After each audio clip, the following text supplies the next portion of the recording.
Ahora sí, está. Mil disculpas que... Bueno, buenas tardes a todas y a todos. Es un placer estar en este espacio para continuar una conversación que ya empezamos en la mañana de hoy, pero además que abarca toda la semana.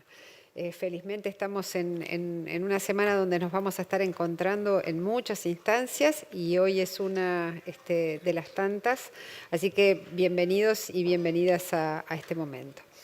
En este espacio tenemos pensado conversar sobre el documento que empezara a presentar el profesor Luis Leopold al inicio, que es el documento que da origen a repensarnos como universidad en permanente cambio y transformación. Entonces, nos van a acompañar en esta mesa el señor Hugo Casanova, que ya fuera presentado en la mañana de hoy, de la Universidad Autónoma de México, el profesor Leonardo Schwarzstein, de la Universidad de Buenos Aires, y nuestro queridísimo rector, el economista Rodrigo Arim. Así que, bueno, bienvenidas y bienvenidos. Le damos la palabra al rector.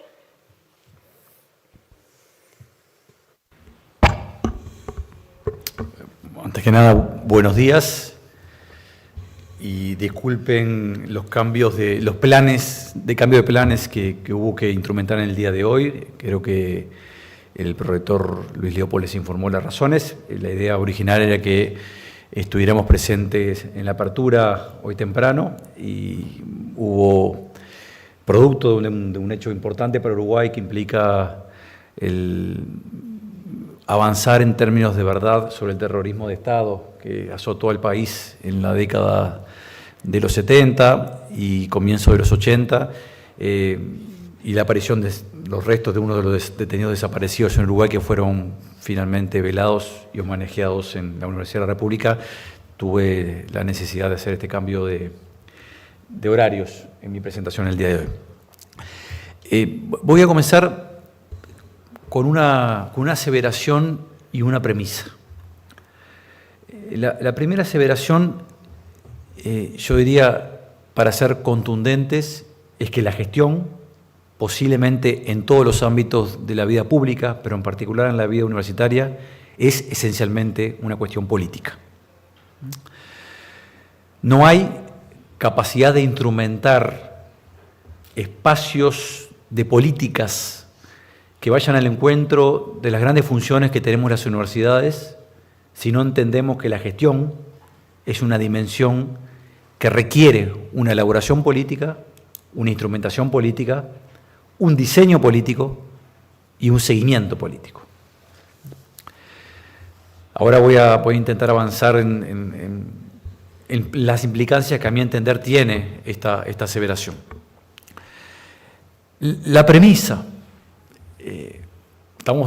lo que ustedes tienen sobre la mesa es un documento que, en primer lugar, creo que es bastante claro, no ha sido aprobado por los órganos competentes de la Universidad de la República, es por lo tanto un insumo para la discusión de esta institución, de esta Universidad de la República. Pero la premisa que quería esbozarlos para evitar cualquier pecado de generalización es que la discusión sobre gestión, desde esta perspectiva política, adquiere ribetes muy distintos en función de la universidad en la que nos encontremos. Y esto es así porque nuestros sistemas universitarios, y voy a acotarlo a lo que son las universidades públicas, comparten algunos rasgos comunes, yo diría algunas herencias culturales, filosóficas, ideológicas, que se anclan en la Reforma de Córdoba y sus derivas posteriores durante todo el siglo XX. Pero en América Latina y en el Caribe es bastante difícil hablar sin caer en una simplificación que no debería ser habilitante en el mundo universitario, hablar de un modelo de universidad latinoamericano.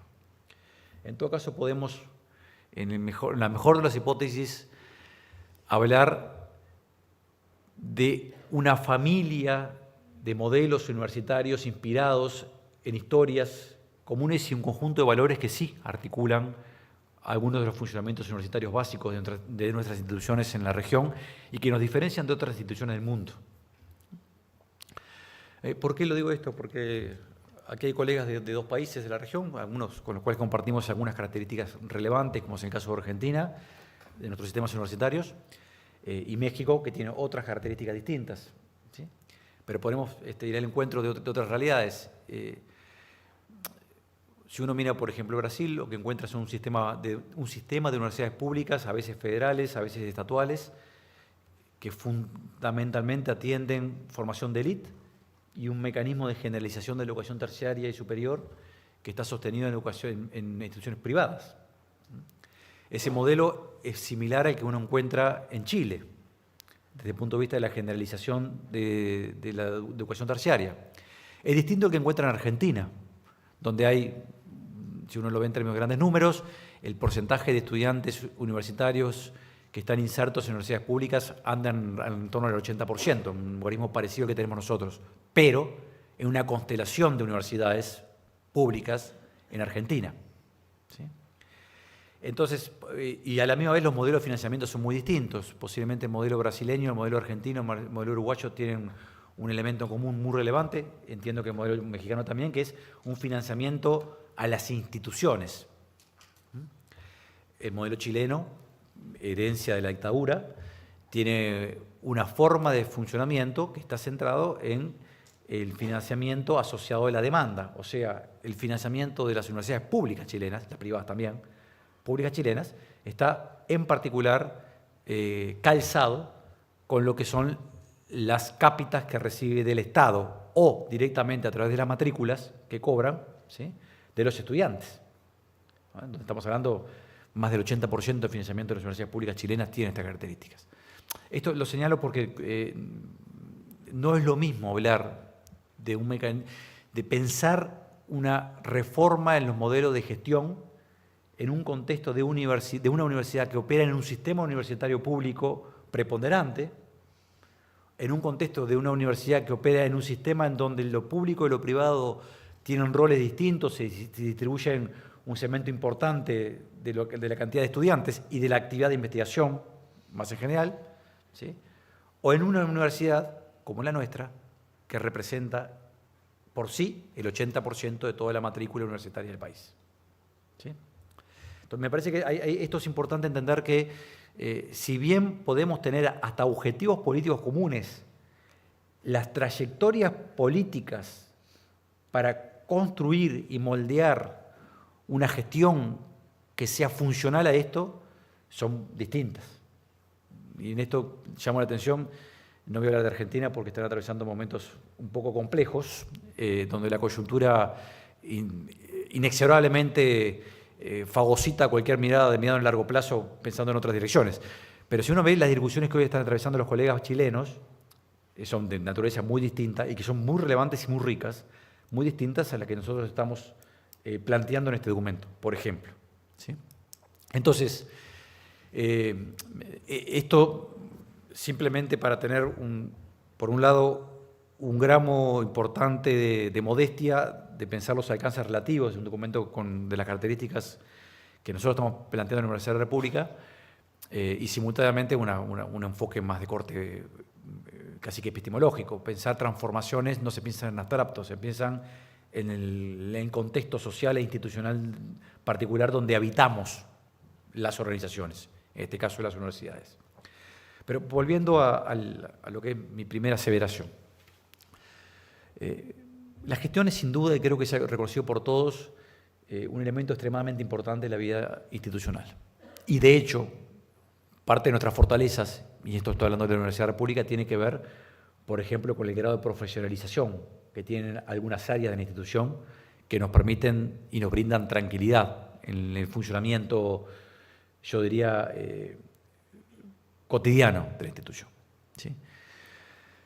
Pero hay un pecado, y que es un pecado de quienes nos ha tocado integrar a espacios de conducción universitaria a través de los mecanismos propios de la elección de los órganos de conducción universitaria, que es subestimar la gestión y ubicarla en un lugar subsidiario, ubicarla en el plano de aquellas cosas que hay que hacer para asegurar que las cosas importantes pasen.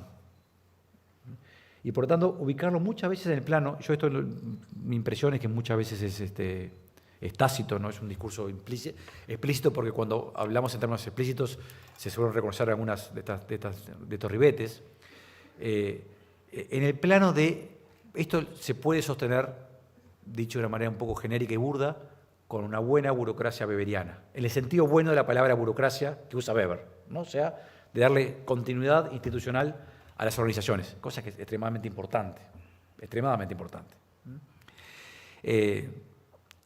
Y en realidad, y acá hay por lo menos, yo creo que 3 aspectos que me interesa destacar, más allá de los contenidos específicos del documento, que voy a intentar terminar con un epílogo con respecto a hacia dónde creo que deberíamos ir en la Universidad de la República. El primero de ellos, quizás el más obvio, porque el camino al infierno está empedrado de buenas intenciones. Uno puede tener políticas cuyo enunciado y cuyo diseño parece razonable, pero si no tenemos una estructura sólida de gestión, esas políticas pueden terminar en el fracaso, a veces en algo más que el fracaso. Y en la mejor de las hipótesis, cuando no tenemos en cuenta la dimensión política de la gestión para instrumentar nuevas políticas, ¿sí?, nuevos programas, el resultante puede ser un logro amortiguado, ¿sí? Un logro que en lugar de obtener los resultados que la institución esperaba y que la política universitaria esperaba, se encuentra filtrado por problemas sistemáticos vinculados a las estructuras, a la ausencia de reflexión sobre las estructuras de gestión requeridas para cierto tipo de políticas. Esto es porque posiblemente también hasta por, el segundo componente, hasta por vocación, los órganos políticos de las universidades, en particular las universidades como las nuestras, que yo cada vez reivindico más en su vocación democrática, ¿sí? Muchas veces les cuesta mucho avanzar en la discusión sobre temas que tienen que ver con la gestión de instrumentos o programas. ¿Y por qué nos cuesta mucho? Porque también, y esto tiene que ver con los sesgos propios de la conducción universitaria, no son de las cosas que generan mística, que generan capacidad de movilizar recursos políticos, institucionales, ¿sí? Son de las cosas que muchas veces ni siquiera se centran aparecen o emergen como central a la hora de discutir política. Y el tercer elemento es que lo que suele suceder es que por la vía de la definición de los grandes programas o de los grandes instrumentos que sí entendemos van al encuentro de algunos objetivos institucionales, tenemos dificultades para luego percatarnos de cuáles son las consecuencias institucionales y organizativas de mediano y largo plazo que ellas tienen. Si uno analiza los organigramas de la Universidad de la República, el concepto de organigrama, a mi derecha lo van a cuestionar después, me consta, pero lo que uno encuentra en general es que es bastante difícil tener un texto ordenado sobre eso. ¿Dónde están las resoluciones que dicen que un espacio institucional tiene la obligación de ejecutar cierta política, administrar ciertos recursos públicos y rendir cuentas en forma periódica? Y eso no es tan fácil de encontrar, no es que no esté, muchas veces se toman esas decisiones, no se sistematizan, y eso es una carencia de la política, no del aparato de la Universidad de la República, ¿sí? Y simultáneamente, luego es difícil reconstruir el origen político de algunas decisiones que tienen que ver con la estructura de gestión que se van conformando en el camino. O sea, dicho de otra manera, esta es la tercera característica, hay como una tendencia natural, y acá esto tiene todo lo que estoy diciendo carece de cualquier juicio de valor, ¿sí? No es un juicio valorativo de algo mal hecho. Hay una tendencia natural a ir construyendo arreglos institucionales cada vez que innovamos en un programa de política o un instrumento de política ad hoc. Y eso para el instrumento, en la singularidad, no es particularmente severo. Pero al cabo de 20 años, la sumatoria de ese tipo de instrumentos y esos tipos de arreglos tienden a no presentar coherencia política. ¿Sí? O sea, consistencia política en esos arreglos finales. Y una de las cosas que hacen es dispersar enormemente los espacios donde se discute, se elabora, se proponen políticas y su articulación con los ámbitos que, entre comillas, formalmente la norma establece como espacio de toma de decisiones. ¿No? Entonces, yo entiendo que Luis hizo alguna exploración de esto hoy de mañana, pero yo voy a decir cuál es la motivación en última instancia, que es mucho menos épica de lo que suena del documento. Ordenar y transparentar. ¿Sí? No ordenar en el sentido formalista de la palabra, sino en términos sustantivos de definir espacios donde se discute, donde se diseña, donde se toman decisiones, donde se evalúa y desde donde se rinden cuentas. ¿Sí? Para poner de vuelta algunos ejemplos de cosas que hemos intentado resolver en el camino, a veces en medio de la pandemia eclosionaron algunos problemas, como en todas las instituciones universitarias y en todo el mundo. Y acá de vuelta, si algo no hay, son pecados. ¿Sí? Pero parte de los problemas es darnos cuenta que había espacios que estaban tan lejos de los espacios de conducción universitaria que tomaban decisiones que eran incoherentes con las orientaciones que estaba tomando la Universidad de la República en el medio de la emergencia sanitaria. ¿Sí? Incoherentes y defensivas, del tenor. Me pregunta si voy a ejecutar la plata y lo que voy a decir, tengo 2 meses para ejecutarla, no la ejecuté, la voy a ejecutar. No la vamos a ejecutar. Y si la vamos a ejecutar, la vamos a ejecutar mal. Y no era un mecanismo de castigo. Era simplemente lo que la conducción universitaria le enseñaba a todo el espacio universitario es díganos que es razonable que ustedes ejecuten y que no. Porque el mundo está atravesando una situación tal donde básicamente hay cosas que sabemos que no vamos a hacer. Entre otras cosas, prender la luz de la universidad. Para poner un ejemplo muy cotidiano. ¿Sí? Y esas pequeñas contradicciones emergen, y yo creo que, por lo menos desde la conducción universitaria, empezamos a tomar conciencia de esto cuando empezamos a tener algunos problemas de esta naturaleza. ¿Sí? Entonces, ¿por qué ordenar? ¿Qué quiere decir ordenar? Ordenar preservando, y esto vuelve a la idiosincrasia Universidad de la República, un valor intrínseco de la institución que defiendo y que además defiendo en su capacidad para transformar a la institución y dar respuestas al país. Preservando el carácter colectivo de la conducción universitaria y el carácter de ejercicio de una democracia deliberativa plena que la universidad como tal reivindica. Y esto es bien idiosincrático. No existe como una realidad generalizada en todas partes del mundo. Si ustedes ven el documento, una de las cosas que hacemos es crear espacios de conducción colectivos. No es definir delegaciones de atribuciones solamente. Es definir espacios colectivos. El tema es saber dónde se toman las decisiones. Hoy tenemos en la institución, por lo menos detectado, 40, 50 ámbitos centrales, muchos de ellos no funcionan, es cierto, ¿sí? Que fueron definidos por su Consejo Directivo Central para proponer políticas o diseñar algunas políticas. Nuestra propuesta es concentremos, no el poder, concentremos los espacios de discusión, de elaboración y diseño.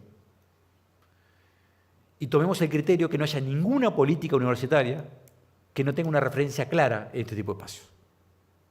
Y hoy los tenemos. ¿Sí? Por eso yo diría con austeridad, si uno se compara o con la UBA o con la UNAM, para hablar de los que están aquí arriba de la mesa, nuestra estructura de conducción tiene mucho menos vicerrectorías o prorectorías, según cómo se llamen, que lo que suelen tener las instituciones, ¿sí? Universitarias. Es crear alguna más desarrollo institucional y a la misma vez hacer el ejercicio de definir cada prorectorado como espacio institucional, tiene que tener un órgano colectivo y, por supuesto, una responsabilidad individual, porque alguien tiene que ser responsable político ante el Consejo Directivo Central, no ante el rector. ¿Sí? Consejo Directivo Central, que funciona regularmente cada 15 días. Y que además, la pandemia fue el caso claro, yo no creo en la lógica que lo colectivo es menos eficiente que las estructuras más de corte gerencial. Esta institución de la Universidad de la República, con mucha tranquilidad, con todas sus fortalezas institucionales, con sus capacidades profesionales y su generosidad en la conducción política de sus colectivos, fue la primera institución en Uruguay que tomó decisiones muy claras con respecto a la pandemia, antes que lo hicieran muchas organizaciones públicas y privadas. ¿Sí? Entonces, reivindicando ese concepto básico, el eje articulador del proyecto, no quiero ir al detalle de cada uno de los componentes, tiene que ver con esto. Definamos espacios que sean de conocimiento común de todos y que cada uno de los colectivos, estudiantes, docentes, egresados, las áreas de conocimiento, sepan que esos 4 o 5 espacios hay que jerarquizarlos para discutir.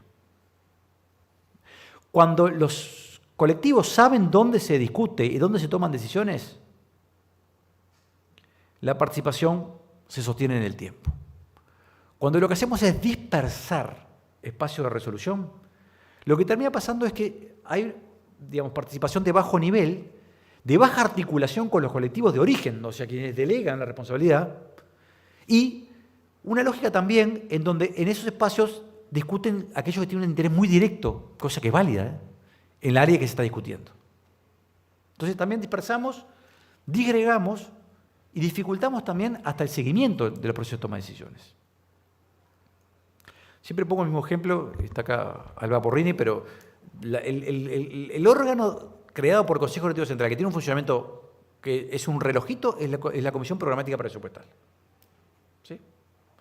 Podemos tener algún momento, algún problema de quórum, pero desde hace 15 años que estoy en las CPP, así le llamamos, creo que discontinuidad de funcionamiento nunca hubo. ¿Por qué? Ahí están los decanatos, están los órdenes, está el rector, y sabe que en ese tema, en ese lugar, se discuten sobre temas que tienen alguna trascendencia. Me refiero, ¿estamos asignando recursos o estamos discutiendo sobre algún grado de priorización?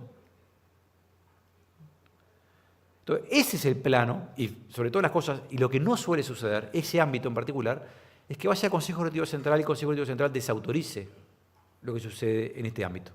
¿Por qué? Porque las delegaciones son sólidas y están articuladas con sus colectivos de origen. Nos ha pasado, y es parte de lo que a veces, en una comisión que creó el Consejo Directivo Central con todos los delegados, se tomó una decisión por unanimidad y el Consejo Directivo Central, por unanimidad, lo mata para atrás, por la misma unanimidad. Lo cual quiere decir que el problema está en los vasos comunicantes, en nuestra capacidad de generar delegaciones. Y eso le cuesta a la institución, ¿qué? Tiempo, en primer lugar, esfuerzo personal y esfuerzo colectivo. Por tanto, el eje articulador es sostengamos la democracia como el funcionamiento básico de la Universidad de la República, pero evitemos la dispersión de la toma de decisiones y la dispersión del poder, por lo tanto, que es extremadamente peligrosa. Definamos con precisión dónde se discute, dónde se resuelve, cómo se asignan las responsabilidades y cómo se rinden cuentas al máximo órgano de institución que es el Consejo Directivo Central. ¿Sí? Para eso, la regla que nosotros establecimos es tienen que ser pocos y potentes, pero no puede haber nada fuera del alcance de estos órganos. ¿Sí? Y eso implica también definir con mucha más claridad que hoy cuáles son los canales de comunicación y cuáles son los canales de representación en estos ámbitos. ¿Por qué llegamos a esta discusión? Y voy a terminar con esto. Por muchas razones. Por un lado, por razones externas a la institución o demandas externas, que es un crecimiento muy importante en la Universidad de la República. Hoy tenemos 160.000 estudiantes. A comienzo del siglo no llegamos a 100.000. ¿Sí? Tenemos arriba de 10.000 docentes y 6.000, 7.000 funcionarios técnicos administrativos de servicios.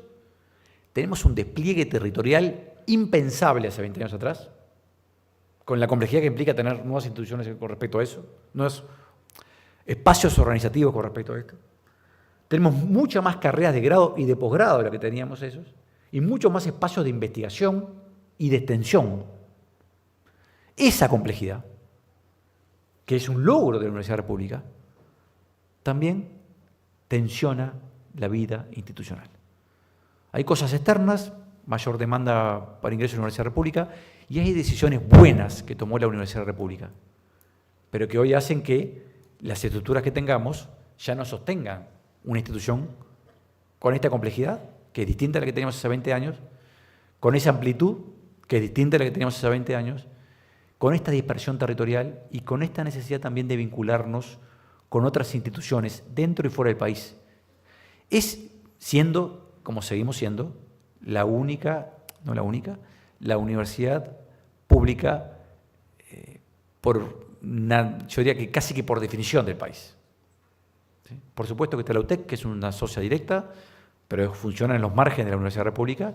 Esta formación docente con la tradición que conocemos, que está fuera de la Universidad República, o está la UTU. Tenemos que funcionar más en sistema, tenemos que funcionar más en un sistema de educación pública. Pero la Universidad República sigue siendo no el corazón, sigue siendo el cuerpo de la educación terciaria y superior de la Universidad República, que tiene algunos socios institucionales en esta constelación. Que queremos tener más y que queremos tener más vínculos, sí. Pero la obligación que tiene la universidad no la tienen otras instituciones en la región. Lo que haga o no haga la Universidad de la República no lo va a hacer ninguna otra entidad pública.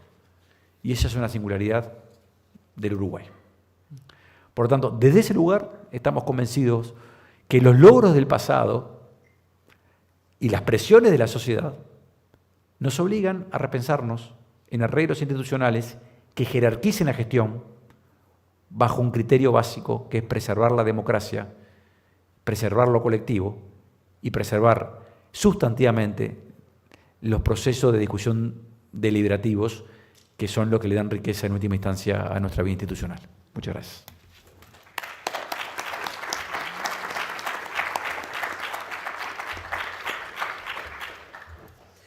Muchas gracias, señor rector.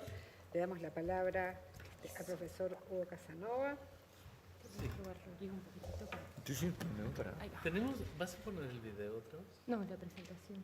No, esa es para mañana. Ah, bueno. Perdón. ¿Vas a hablar su presentación? Ahora vamos a capela. Perfecto. A capela. Sí.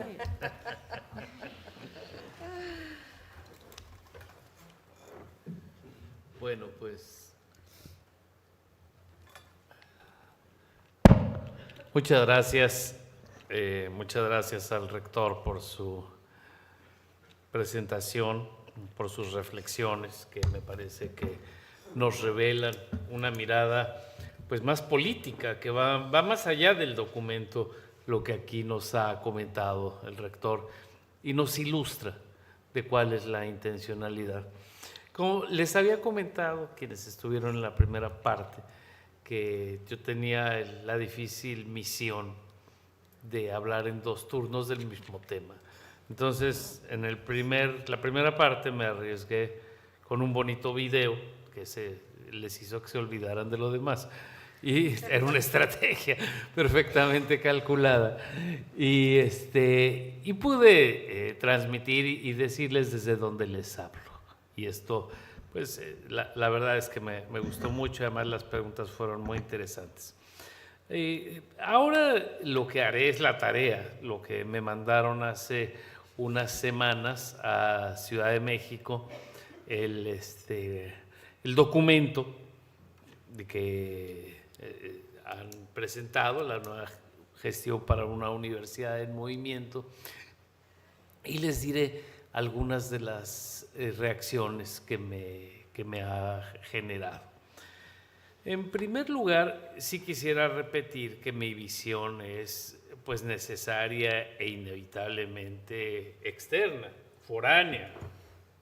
No quisiera decir ajena, pero hay mucha distancia de por medio. Y lo cual tiene cosas buenas y cosas que no lo son. Agradezco nuevamente a Luis Leopold por su generosidad, al rector por secundar la iniciativa y por promover este importante evento que cumple desde mi perspectiva esta necesidad de pensar la gestión en una perspectiva más compleja. O sea, yo creo que se honra al saber y la propia Universidad de la República está construyendo decisiones a partir del conocimiento, que no es algo frecuente en nuestras universidades, que operan más por la intuición y el voluntarismo político. Esto no quiero dejar de decirlo. También quiero recordar que, y tal como lo hice hace un rato, estas previsiones sobre la universidad, en el sentido que se trata de una institución contingente, histórica, específica, y me había dejado un par más, se extiende más allá de sí misma. La universidad tiene consecuencias y lo que aquí se dice tiene efectos sociales, tiene efectos que van más allá de nuestras cuatro paredes y que van más allá de este día.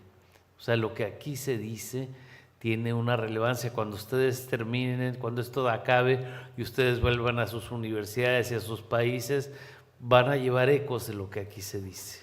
No que se digan cosas buenas o malas necesariamente, pero algo tendrá un impacto, ¿no? Y en términos de temporalidad también, lo que aquí se diga seguirá rebotando el próximo mes, en más tiempo. Yo aquí me he permitido citar a Ortega y Gasset o a Simón Rodríguez, que fue el maestro de Simón Bolívar, como ustedes saben. A Beno Sander, el brasileño, en fin, y estos son personajes del siglo pasado. Entonces, ¿qué se hace en la universidad? Se discute sobre temas que van extendiéndose más adelante. Y nuevamente, se requieren de estudios específicos, precisos y focalizados. Ponía el ejemplo del cuerpo y me dejé muchos ejemplos. ¿Ustedes no les gustaría que los caminos los hiciera un odontólogo, por ejemplo? Los puentes y los caminos se lo encargarían a un ingeniero. Y se enseña que las maestras y los maestros normalistas enseñen a leer y a escribir. Y se entendería que un arquitecto hace casas o que un médico intenta curarnos. Bueno, la universidad es un poco eso. Si no tenemos conocimiento experto, nos arriesgamos mucho a tomar decisiones que no siempre están informadas. Entonces, en esto valoro mucho este encuentro académico porque honra al saber, honra el conocimiento sobre la institución universitaria.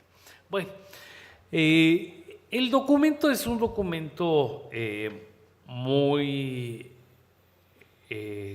condensado, es un documento breve, pero es un documento que tiene profundidad. Es un documento que nos ofrece una mirada muy interesante sobre la institución y representa un compromiso entre la tradición y el cambio. Dice autores como Clark Kerr, que fue rector de la Universidad de Berkeley hace 900 años, bueno, no, en el 68 era el rector de Berkeley, y decía Clark Kerr que la universidad se mueve en una constante que en un extremo tiene la tradición y en la otra tiene el cambio. Y dice, la universidad, para seguir siendo lo que es, no puede dejar de hacer ciertas cosas, que son las grandes tradiciones universitarias. Y al mismo tiempo, y paradójicamente, la universidad no puede dejar de introducir las innovaciones que son fundamentales y que son las que le permiten seguir siendo lo que es. Claro, esto cuando se lo he preguntado alguna vez como una travesura a un rector de la UNAM, no a este que es mi amigo, pero a los anteriores y más joven me atrevía a levantar la mano y a decirle, ¿y usted cómo buscará equilibrar la tensión intrínseca entre la tradición y el cambio? Claro, no me contestaban, por supuesto, pero los ponía en un pequeño aprieto porque es una de las decisiones cruciales. Y no tiene respuestas generalizables, tiene respuestas que se van topando con situaciones específicas, concretas. Depende de qué estamos hablando, si de la docencia, si la investigación, si la difusión, si la vinculación, si las que todas y cada una de las aristas que vive la universidad. Y en esto me parece que el compromiso del documento tiende un puente hacia el futuro. O sea, cuando al final, esto me voy a acabar el final ahora porque dice mantener a la universidad en movimiento. Es un gran compromiso ese, mantener una promesa de futuro. Es muy complicado lograrlo, pero bueno, entiendo que lo que están haciendo es una apuesta en favor de ello.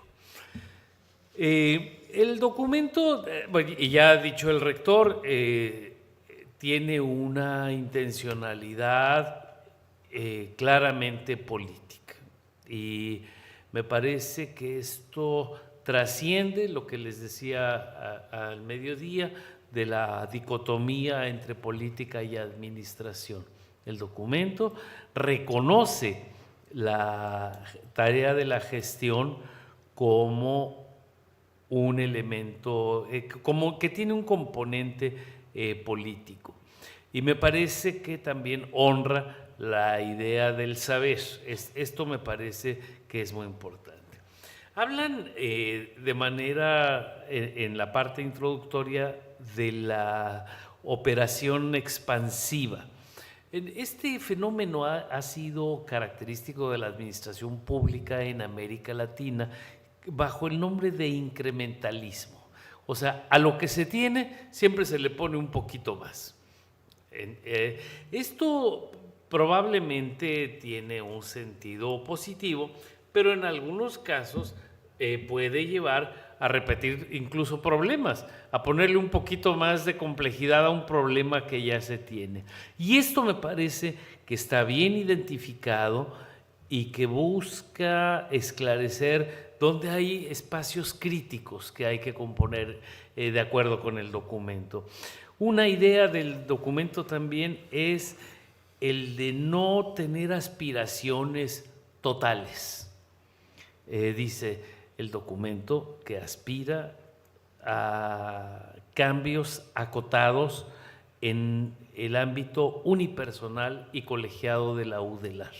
Y esto me parece pues muy acertado. Siempre, por supuesto que hay una aspiración todo el tiempo de tener muy aceitada la maquinaria universitaria, pero a mí me parece que esta es una toma de posición modesta, digamos, sensata, de querer entrar a las estructuras de decisión. La propuesta tiene que ver con renovar las estructuras de decisión y con esto dotar de mayor legitimidad y orden, ha dicho el rector, a la propuesta. Probablemente, me decía Luis, oye, si le encuentras algo que le pueda enriquecer, te lo agradeceré. Y sí que hay una cosa: cómo entrar a la sustancia, cómo entrar a la estructura fuerte de la universidad, a sus bases, para generar procesos de cambio. Dicen los sociólogos de la universidad que estas instituciones son estructuras de base pesada.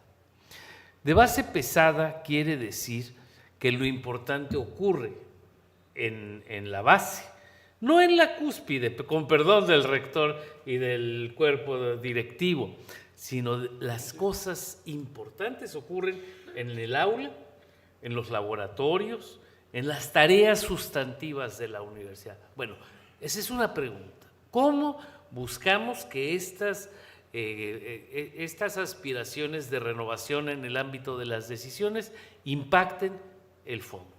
¿No? Porque no es solamente cambiando las reglas o las leyes como las universidades se transforman, sino buscar la manera. Infiero que tienen confianza en las propias comisiones para que lleven de alguna manera las aspiraciones de renovación a las bases y que de alguna manera también traigan las aspiraciones de las bases al cuerpo directivo. Eso me parece, pero bueno, son ideas producto de mi falta de contexto. Del diagnóstico me parece que es muy interesante. Me provoca la idea de la acumulación de las capas, lo que en otros espacios se llama el palimpsesto, que es ir escribiendo sobre algo que ya está y que es algo que es muy característico de América Latina. Probablemente ustedes recuerdan a Pablo Latapí, un educador mexicano que pese a que era jesuita, era un mexicano muy brillante. Y él dice, también habla de las capas superpuestas en la política educativa mexicana, ¿no? Dice, hay proyectos que se niegan a desaparecer y que simplemente se van agregando sobre lo que ya existe. Y él identifica 5 o 6 momentos en la historia que, claro, cuando pienso en esto, pienso en mi país como un lugar donde no ha habido rupturas evidentes. La historia continuada desde la posrevolución nos permite pensar como en una consistencia relativa de políticas en los más diversos campos, en la educación ni más ni menos. La Secretaría de Educación Pública en México se funda en 1921, la Universidad Nacional se funda en 1910, aunque tiene un lejano parentesco con la Real Universidad de México, fundada en 1551. Pero cuando pensamos en las instituciones de México, pensamos sobre todo en la lógica de la posrevolución, en la posrevolución del PRI, el Partido Revolucionario Institucional, después sus aliados que fueron el Partido Acción Nacional, logran establecer una serie de pautas que nos permiten entrever una política educativa continua. En la educación superior también puede apreciarse una historia continuada. De hecho, el día de mañana he concedido un espacio importante a pensar la universidad, no desde los 40, en las que se define la ley orgánica que ahora la rige, pero sí en los 70, y que entiendo que en el caso de ustedes, en el caso de la Universidad de la República, la historia se vuelve mucho más actual, porque está el periodo de la dictadura y esto rompe, no hay una institucionalidad que se refleja en la vida universitaria, sino hay momentos de ruptura, momentos de represión, donde las cosas ocurren de una manera pues más en medio del conflicto, ¿no? Pero eso me parece muy interesante, ¿no? De todas maneras, la cuestión de la acumulación de las capas, si bien es breve, se percibe muy claramente en el documento esta condición que es necesario superar. O sea, encuentro que en términos de diagnóstico hay una lectura muy cuidadosa.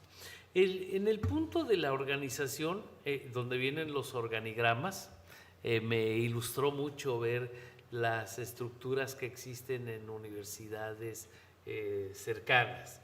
Y me ha llamado mucho la atención cuando quitan a la UNAM y cuando quitan a la UBA por gigantes. Y esto les quiero decir que es algo que el propio José Joaquín Brunner, en Chile, el Brunner es el experto de la universidad más importante del continente desde hace muchos años. Podemos o no coincidir con él, pero es el experto. Y una vez vino a México y nos presentó un análisis sobre la educación superior y dijo, bueno, para empezar les quiero decir que metodológicamente quita la UNAM. No, eso no cabe en nada. Claro, nos sentimos un poco agraviados, pero tenía toda la razón Brunner. Y me parece que ustedes también han buscado cierta lógica en lo que están buscando. Saben, y pienso otra vez en Ortega y Gasset. Dice Ortega y Gasset, búsquese referente, mas no modelo. O sea, y les comentaba en la mañana o en mediodía que Simón Rodríguez decía, o inventamos o erramos, ¿no? Que eso me parece que las dos cosas, de hecho hice un libro hace unos años con el profesor Claudio Lozano, que no sé si a alguien le suena, mi amigo de La Laguna, quizá le suena, era el catedrático de Historia de la Educación Iberoamericana, y él sugirió el prólogo, el epígrafe de Simón Rodríguez. Simón Rodríguez fue el maestro de Simón Bolívar, como les decía. Y yo sugerí el de Ortega y Gasset. Claro, había un poco de ironía en eso. Él citaba al latinoamericano y yo citaba al español. Ya casi acabo. Pero ya veo la intención de pasarme. Así que me contengo yo solo. Bueno, las estructuras de decisión en la UNAM, pensando en esa ausencia, pues sí son muchas, pero entiendo que el rector lo tiene muy preciso. Dijo, se multiplica, ¿no?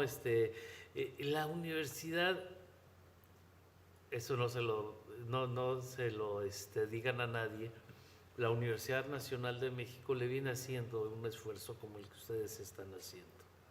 Yo no sé si lo vamos a lograr, pero créanme que esta idea de que los viajes ilustran, pues a mí me queda muy claro con esto. O sea, el documento me gusta mucho, pero para nuestra universidad no hay puertas que nos permitan trascender los umbrales. O sea, el tema del cogobierno es prácticamente una palabra prohibida en la Universidad Nacional. Se dice eso y lo tachan a uno de comunista o más allá de eso.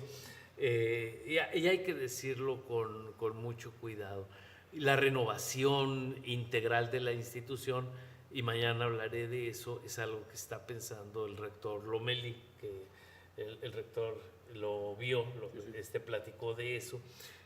Coinciden en que son jóvenes y que son economistas, aunque aquel es también historiador, pero está pensando en una renovación de la universidad. Una cosa que tiene sentido también que les diga, para fortalecer la decisión de no pensar en la UNAM, es que la Universidad Nacional de México tiene ahora 400,000 estudiantes, que es una locura.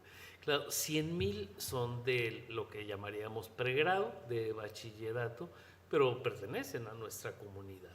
50,000 académicos, de los cuales alrededor de 30,000 son por horas, no son personal de tiempo completo, pero los otros 20,000 sí, ahí estamos todo el tiempo, ¿no? O sea, es un grupo gigantesco, y 25,000 trabajadores administrativos, sedes, decía en el video, en toda la República y en varios del extranjero. Tenemos ahora sedes en varios continentes, que son oficinas pequeñas, no ofrecen cursos, excepto algunos de español en las sedes de Chicago, de San Antonio en Texas, en fin, de manera muy, muy casuística, ¿no? Concluyo diciendo, el documento me parece muy, muy interesante. Contempla las dos dimensiones, la unipersonal y la colegiada. Me llama la atención que no le llaman colegiado, le llaman más colectivo. Supongo que eso tiene que ver con las tradiciones de denominación que ocurren. Y cierra con una propuesta muy interesante, el tema de jerarquizar la discusión política sobre la gestión universitaria, recuperar espacios de discusión política, lograr que los colectivos participen en la discusión de temas sustantivos. Esto es muy importante, poco cumplido en muchos lugares. La gente se anima a presentarse a las elecciones y luego simplemente se desaparece. Eso nos está pasando. El tema de la descentralización es muy importante, la conducción colectiva, apela a la democracia deliberativa. Y finalizo con 2 o 3 preguntas. ¿Cómo mantener el ritmo del cambio? ¿Cómo lograr que esta propuesta se instale en la cultura universitaria? A mí me parece que si enlistáramos los retos principales, estaría ahí. Crear la oficina del cambio es más o menos posible. Hacer un documento es más o menos posible. Instalarlo como una aspiración permanente, ahí empieza a complicarse. ¿Cómo mantener la ilusión en el cambio? En las alternancias de los equipos rectorales también habrá políticas que ponen acentos diferentes. Entonces, probablemente a nivel de la normatividad sea posible marcar algo que le garantice, que claro, las leyes también se pueden mover, pero algo que garantice su trascendencia, ¿no? Concluyo citando a otro autor, que es en este caso Derrida, y que me acordé ahora que el rector hablaba de algún tema relativo con esto. Dice Derrida en su libro La Universidad sin condición, dice: la universidad no solamente tiene el derecho a cuestionarlo todo, tiene la obligación de hacerlo. Si no lo hacemos nosotros, nadie más lo va a hacer. Normalmente pongo la universidad y los maestros, ¿no? Los maestros de todos los niveles son quienes no solamente pueden cuestionarlo todo, deben hacerlo. Ese es nuestro rol social. Y eso me parece que la Universidad de la República está encontrando una puerta en esa línea, y le auguramos pues mucho éxito en esa empresa. Muchas gracias.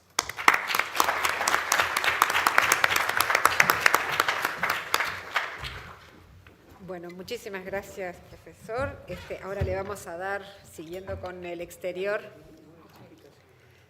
le vamos a dar la palabra al profesor Leonardo Schwarzenegger de la Universidad de Buenos Aires, y además ya también un amigo de la casa que ha colaborado muchísimo en estas construcciones en las cuales la universidad se ha comprometido desde hace bastante tiempo.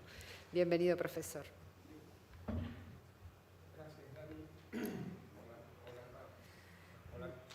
A ver,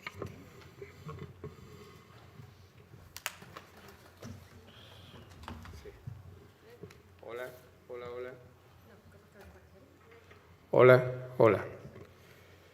Bueno, gracias, Dani, por la presentación. La verdad que, salvo en mi país, en otros países de Latinoamérica, cuando me presentan como uruguayo. Así que ya estoy. Y de paso, hablando de Argentina y de Uruguay y del coloquio, en representación de mi universidad, la Universidad de Buenos Aires, y no es que me arrogue una representación institucional porque mi inserción es más bien marginal, pero agradezco la solidaridad del coloquio en relación a lo que está pasando con la universidad y la educación pública en general en mi país. Tenemos un atropello a la razón, como se diría, con respecto a los modelos hegemónicos con los cuales nuestro presidente pretende gobernar. Y el primer acto de resistencia a esa hegemonía fue de la universidad, la marcha de abril, que convocó no solamente a los estudiantes, los profesores, los técnicos administrativos y profesionales de la facultad, de la universidad, sino también a otros movimientos sociales que se plegaron, liderados por la universidad pública, que sostiene la legitimidad del quehacer público y de la generación de valor público que este gobierno pretende vulnerar. Digo esto en agradecimiento y lo digo en apoyo a las definiciones de Rodrigo, en el sentido de que la gestión de la conducción de la universidad pública es una gestión política. Y allí estamos en la calle para ratificarlo, eso es parte de la gestión. Bueno, de mi parte,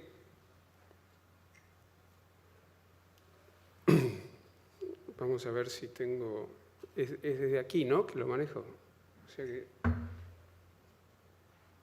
yo hago así y funciona, muy bien. Ahí yo puse esa pantalla por la cuestión del valor público, porque me parece importante y ahí dice, es necesario abordar la tarea política de analizar y definir una estructura de gestión institucional capaz de apalancar el funcionamiento democrático y potenciar los objetivos que la comunidad universitaria se traza de cara a las necesidades del país. Eso es del documento. Y dice que el objetivo se centra en la estructura y funcionamiento de los ámbitos centrales de la UDELAR en el espacio demarcado por el CDC, la AGC, el rectorado y la constelación que, no sin cierto toque de eufemismo, se suele referir como oficinas centrales en la jerga institucional. Subrayo esos dos párrafos porque está el pasaje allí de la acción política a la necesidad de verla reflejada en una gestión administrativa.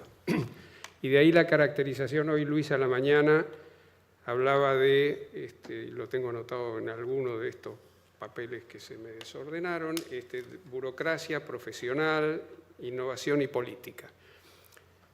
Burocracia profesional es una caracterización de diseño que hace un autor que se llama Henry Mintzberg, y lo que tiene es que aúna dos órdenes o dos lógicas que responderían a una definición de un autor francés que se llama Edgar Morin, cuando dice que las relaciones dialógicas son las relaciones entre dos lógicas de sentido contrario que se complementan y se fagocitan mutuamente. Y esa es la relación entre el orden burocrático y el orden profesional en todas las instituciones educativas en general y en el ámbito académico de la educación terciaria en particular. Juntar además burocracia con innovación es casi un oxímoron, porque la burocracia tiende como a cerrarse sobre sí misma y a mantenerse en la tradición, como fue señalado, mientras que la innovación tiene que ver con el impulso al cambio. Y el orden en que Luis mencionó esto es burocracia, profesional, innovación y política, y la política es precisamente el contexto de significación que le da sentido a las relaciones que se pueden establecer entre lo burocrático, lo profesional y lo innovador. Y dentro de lo innovador cabe lo que se acaba de decir también en el sentido de que estamos para cuestionar. En ese contexto, yo quiero tomar del documento o de lo que el documento eventualmente omite, algo de lo cual se viene hablando desde hoy a la mañana, se ha reiterado aquí, que tiene que ver con la complejidad. Ciertamente la complejidad es una característica de este tipo de organizaciones a las cuales nos estamos refiriendo. Lo que ocurre con frecuencia es que rara vez la definimos, la complejidad. Como yo vengo de la ingeniería de base, me gustaría hacer una aproximación a eso diciendo que hay una medida de la complejidad que es la variedad. Y la variedad refiere a la cantidad de relaciones, voy a decir antes, a la cantidad de variables de un problema. O sea, cuanto más variables tenga un problema, más compleja es su resolución, pero también a la cantidad de relaciones que se establecen entre esas variables.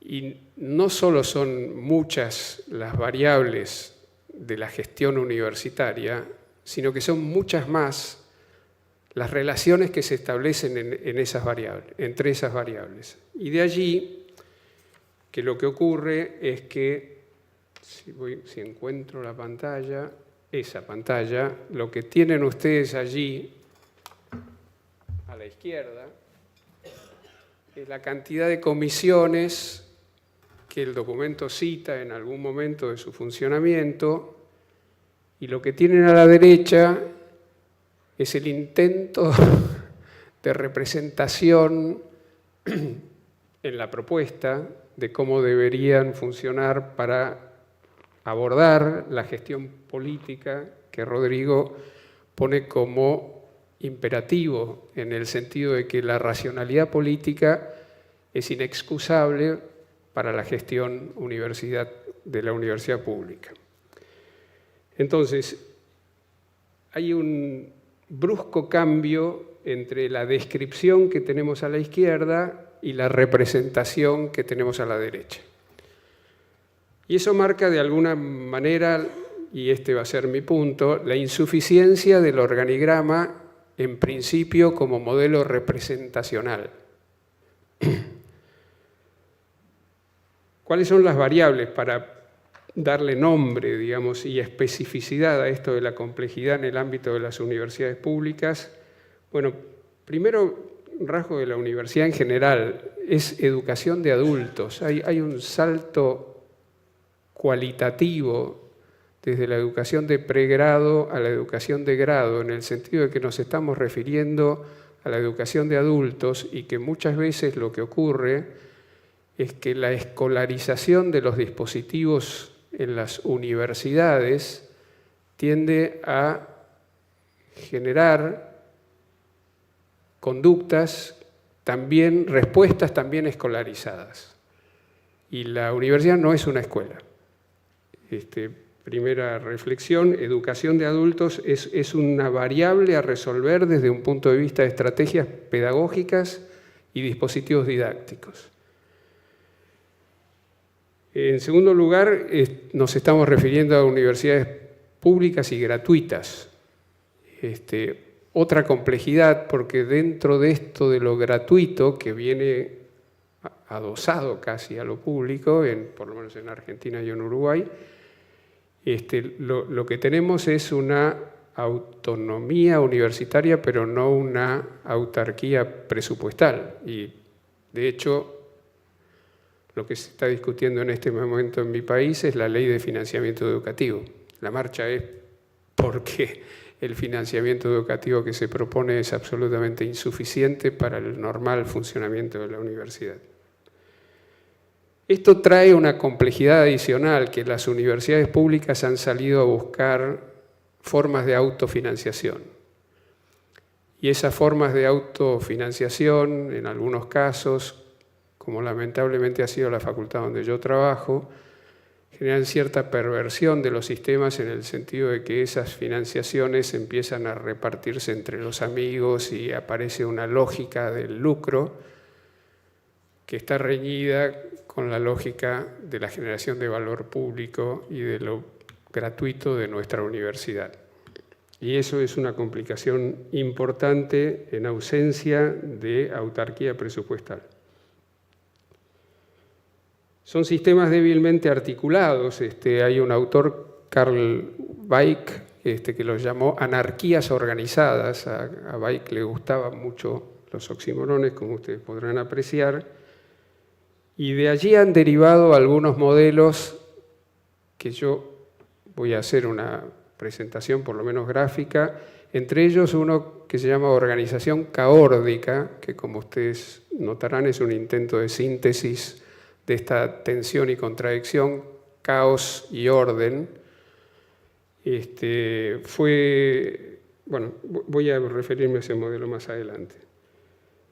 A esto se le agrega la complejidad de que los servicios, las unidades académicas, los departamentos, están regidos por matrices epistemológicas que son pertenecientes a cada orden disciplinar y que establecen una cierta dificultad de articulación epistemológica en la universidad en su conjunto y también una dificultad en el establecimiento de estrategias pedagógicas y dispositivos didácticos. Y luego tiene la complejidad adicional de las funciones sustantivas, docencia, investigación y extensión. Y si quieren, agréguenle la complejidad de la distribución geográfica, el tema que ustedes tienen de los CENURES, y luego la complejidad de la producción, transmisión, distribución, almacenamiento del conocimiento y la necesidad de encarar una gestión del conocimiento que cada vez está más atravesada por el impulso tecnológico. La variable de la tecnología convierte, digamos, a la universidad en en un repositorio que hoy la tecnología permitiría ordenar de una manera esencialmente diferente de la que se ordenaba habitualmente. Entonces, esto, a mi modo de ver, a mi juicio, da idea de qué hablamos, y yo creo que me quedo corto, pero por lo menos de qué hablamos cuando hablamos de complejidad. En ese contexto de complejidad, el rector Rodrigo nos acaba de decir recién, preservar el orden democrático, los procesos colectivos y la deliberación. Y quiero tomar este último punto de la deliberación porque junto con la cuestión de la preservación de la democracia, el que viene a cuento es otro autor de la escuela de Frankfurt, Habermas, que en teoría de la acción comunicativa define una situación que él llama la situación discursiva ideal. Porque la deliberación, la democracia deliberativa, es la forma de conversación y de argumentación de una gestión política. Y esa gestión política necesita recurrir a esa figura de la situación discursiva ideal que dice Habermas que es cuando se presentan condiciones para la preservación de pretensiones de validez que se han hecho problemáticas. Disculpen la complejidad de la distribución, pero él dice hay 4 pretensiones de validez del discurso. Una es verdad de los contenidos proposicionales, qué estamos discutiendo y cuáles son los fundamentos de aquello que estamos discutiendo. La segunda pretensión de validez es la rectitud de las intenciones. Estamos dentro de un orden normativo y las intenciones y las decisiones políticas tienen que cumplir con los requerimientos de ese orden normativo. Y sobre todo con un proceso muy importante a nivel de gestión de valor público, que es la rendición de cuentas. La tercera pretensión de validez tiene que ver con la confianza en las relaciones. Y la cuarta pretensión de validez, que esta es importante por las distintas matrices epistemológicas que coexisten en la universidad, la cuarta pretensión es la inteligibilidad de los enunciados. Y el problema conversacional que se establece, por ejemplo, entre los distintos servicios en el momento de tener que generar espacios interdisciplinarios, como una de las cuestiones que se mencionó de abordaje de la complejidad, da cuenta de la necesidad de tener en cuenta que sean definiciones inteligibles. Eso es. Habermas dice además, y esto es propio también de la gestión política y es lo que hay que evitar, es que esa situación discursiva ideal se transforme en lo que él llama una comunicación sistemáticamente distorsionada, que es cuando intereses hegemónicos de las partes que están en discusión, intereses hegemónicos de alguna de ellas se pueden imponer sobre todas las otras. Eso es la preservación del orden democrático.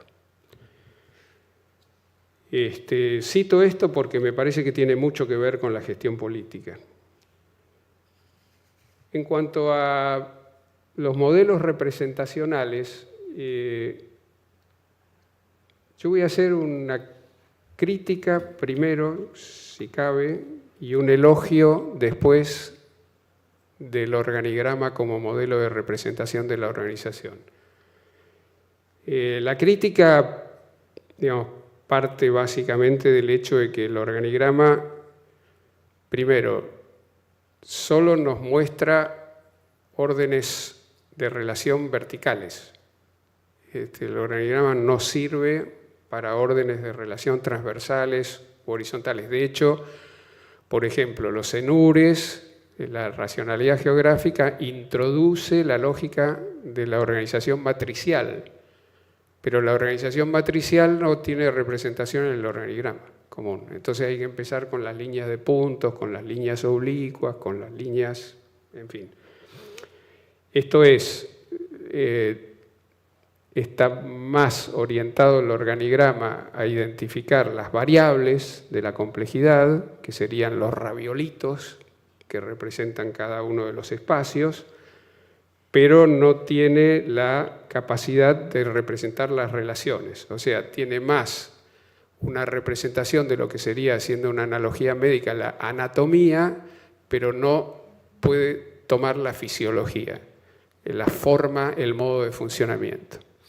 Entonces paso simplemente a ilustrar algunos de los modelos que a mí me parece que sí dan cuenta de esos órdenes adicionales de complejidad que tienen que ver con lo relacional entre las distintas unidades que componen la universidad. Ahí tienen ustedes de vuelta arriba a la izquierda el organigrama y a la derecha tienen una representación de lo que es un ecosistema organizacional. En este caso, dice ahí arriba, Ecosistema Universitario de Ciencia, Tecnología, Innovación y Emprendimiento de Guadalajara. Son coterráneos tuyos, seguro.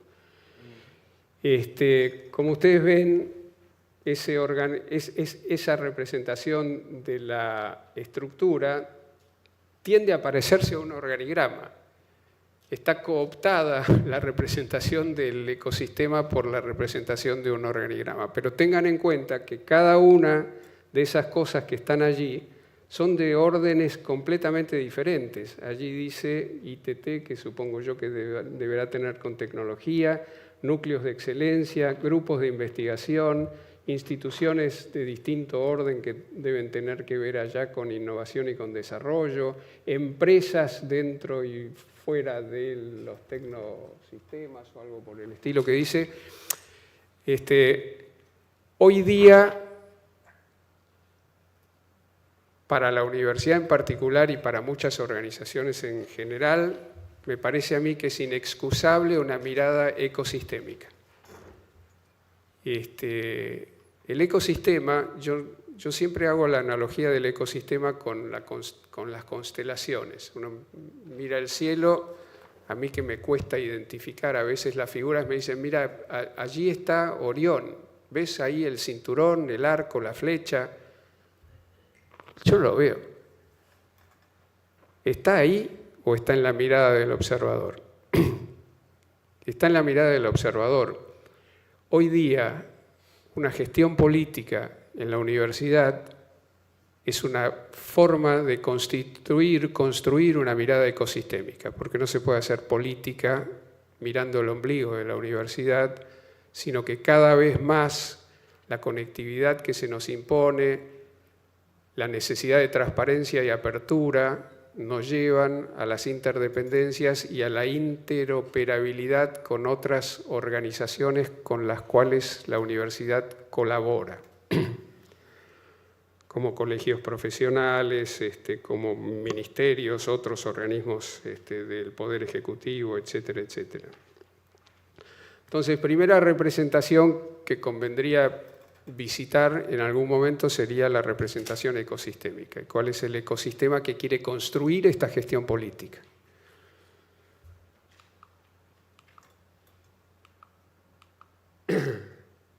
Esta era la caórdica. Como ustedes ven allí, hay 4 círculos en un diagrama de Venn en intersección y los 2 centrales, uno tiene que ver con el caos y otro tiene que ver con el orden. Anecdóticamente, esto está en un libro, no esta representación en particular, pero sí el modelo de la organización caórdica se llama El nacimiento de la era caórdica, el autor es Dee Hock. El señor es el diseñador y fundador de Visa, la tarjeta de crédito, que tiene una muy particular estructura en el sentido de que todos los bancos colaboran en el funcionamiento de Visa, en el sistema operativo, en el clearing, en el transferencias, pagos, cobros, etcétera, etcétera, y al mismo tiempo compiten intensamente entre sí por la venta de los plásticos, de las tarjetas. Entonces, también desde este punto de vista se podría pensar que el sistema de los servicios, de las unidades académicas, de los departamentos, tienen un cierto orden necesario de articulación, de integración y por lo tanto de orden, y tienen a la vez también un cierto orden de competencia en función de sus matrices epistemológicas, en función de su necesidad de captación de recursos, etcétera, etcétera. No pretendo yo desarrollar estos sistemas. El último es este que se llama el modelo de sistema viable, desarrollado por una persona, maestro mío con quien yo tuve bastante interacción, Stafford Beer, que anduvo por aquí, por Uruguay, haciendo gestión en el gobierno de Sanguinetti y que estuvo en México también en algún momento y salió espantado por el tema de la mordida. Yo me acuerdo porque estaba con él y decía, aquí no se puede hacer. ¿Por qué pongo yo el modelo de Stafford Beer? Porque el documento se refiere a lo que es el metasistema. Esto está dividido en sistemas, que son las unidades operativas, que serían los servicios, las unidades académicas, y allí arriba hay 3 sistemas, sistema 3, sistema 4 y sistema 5, que son parte de un metasistema que rige y gobierna el sistema operativo. El sistema 3 es el gobierno del aquí y ahora, el sistema 4 es el gobierno del allá y entonces, es prospectiva, tiene que ver con la prospectiva que Hugo tiene que manejar en la UNAM, y el sistema 5, y fue mencionado acá, es el ethos, es el marco axiológico dentro del cual transcurre la gestión política. Todo la gestión política transcurre allí en el metasistema. Y tiene, y voy terminando con esto, un sistema 2 a nivel de sistema 3, que es el que está a la izquierda con esos triangulitos, que interesantemente, dice Stafford Beer, es un sistema de regulación de oscilaciones y de transferencia de recursos en la medida en que a una unidad operativa le sobren y a otra unidad operativa le falten. Y ese es un sistema completamente inexistente en los desarrollos que yo he visto a nivel de organización y gestión educativa. En la anatomía de la gestión educativa no está prevista la articulación, la integración entre distintas unidades en términos de transferencia de recursos frente a contingencias. Nada, estos son 3 modelos, como ustedes ven, son de representación muy compleja y responden a algo que yo en algún momento trabajé y publiqué en un libro. Y con esto termino, que digo que en la gestión, y ahora me refiero a la gestión de producción de organización, como la definió Luis, siguiendo a Oberti de Golejac, en gestión lo que necesitamos es tener modelos representacionales complejos, como estos 3 que yo estoy sugiriendo, hay otros, y al mismo tiempo, y aquí viene el elogio del organigrama, necesitamos tener representaciones simples que sean capturables por la mirada y que tengan esta virtud, como señalaba Rodrigo en una conversación previa que tuvimos, de que permite saber dónde uno está. El usted está aquí es muy difícil en estas representaciones complejas, es relativamente sencillo en un organigrama. El organigrama permite captar, en cierto modo, algo de la complejidad a primera vista, y entonces la recomendación de esto de descripciones complejas y acciones simples sería tener la precaución de modelizar primero con modelos complejos y luego, eventualmente, reducir variedad y llevar a una expresión más simple en un organigrama. Eso fue lo que me generó a mí la lectura del documento.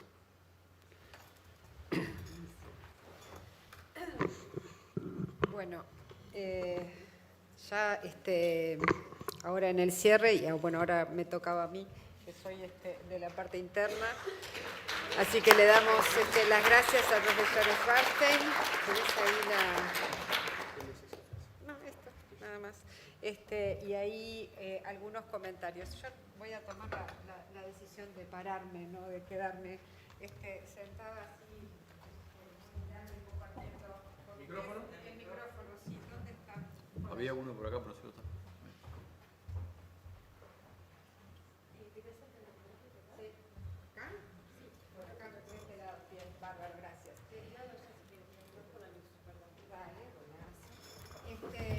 En primer lugar, hola, esto no está prendido. Así, no, tampoco. Me pongo para allá, en todo caso. ¿Se complicó? No, acá anduvo el micrófono. Entonces, la idea es contribuir con la conversación, aportar desde la construcción a lo que es la conceptualización de la gestión universitaria. En el caso, en esta moneda que estamos hablando de administración y política, quizás mi mirada va a ser más desde la administración.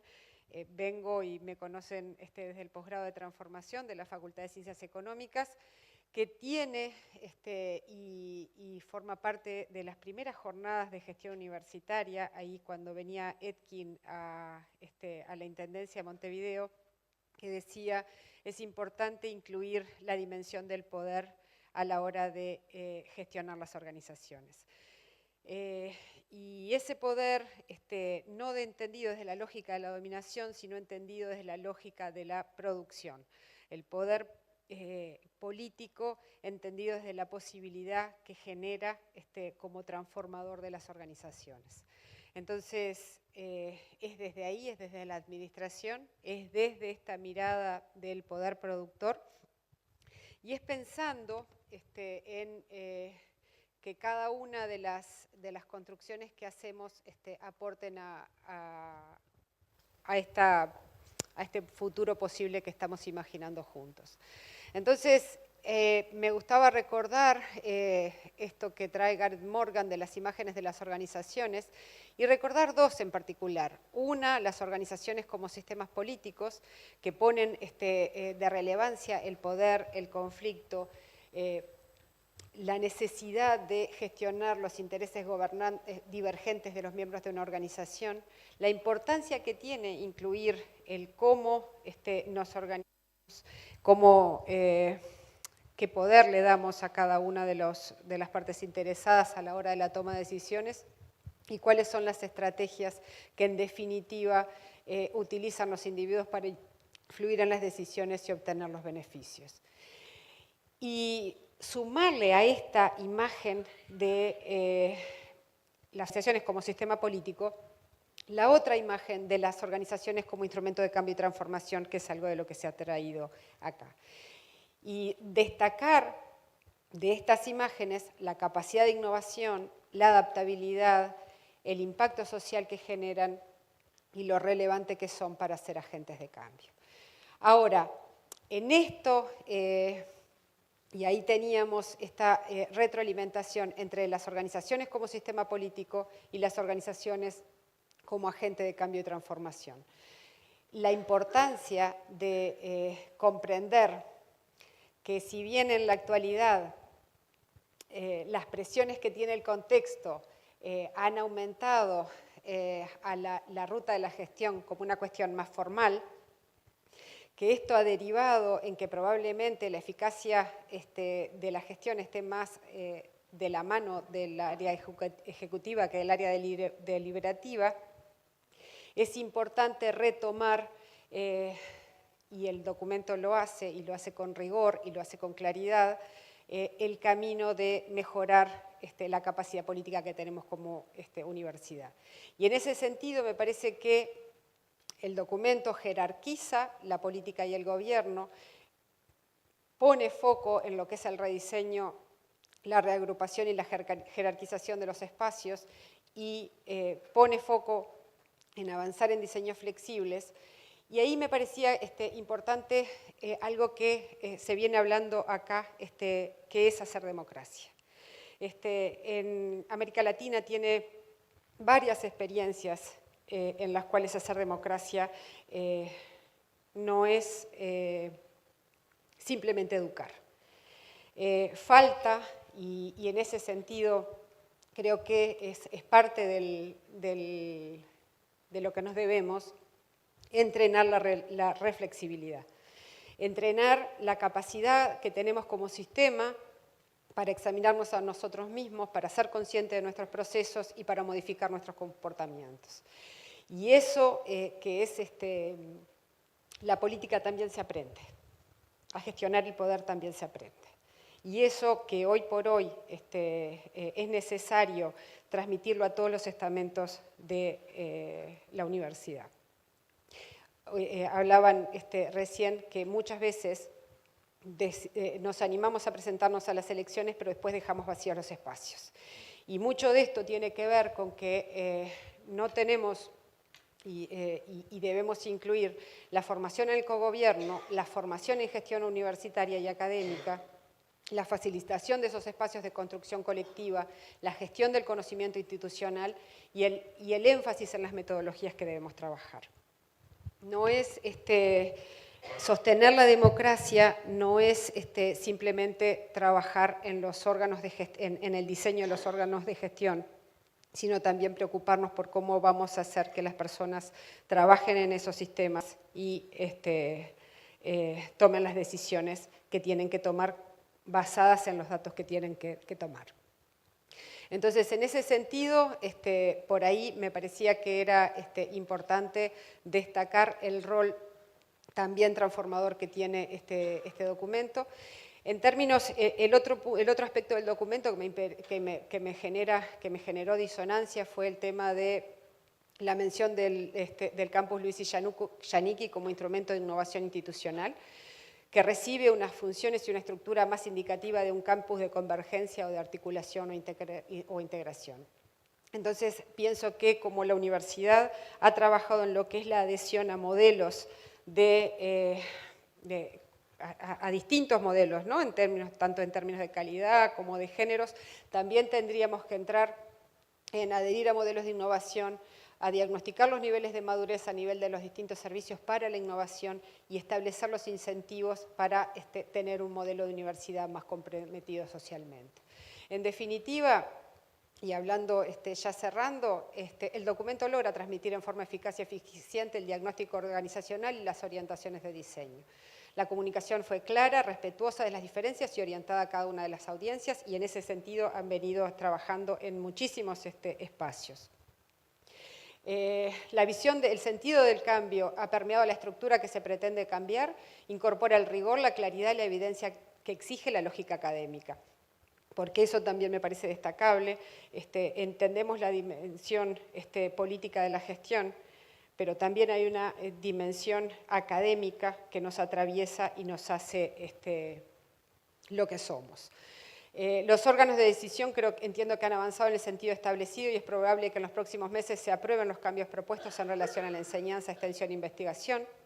Y es probable también que tanto el Prorrectorado de Desarrollo Institucional como el campus requieran niveles mayores de conversación y acuerdo. Muchas gracias.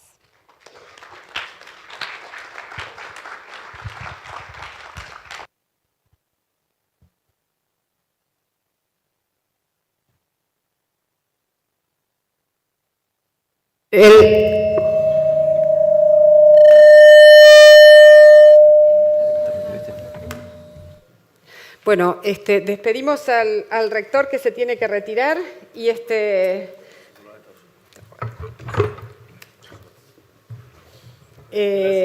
y bueno, quedamos abiertos a comentarios y preguntas. Ya no sé quién administra esto.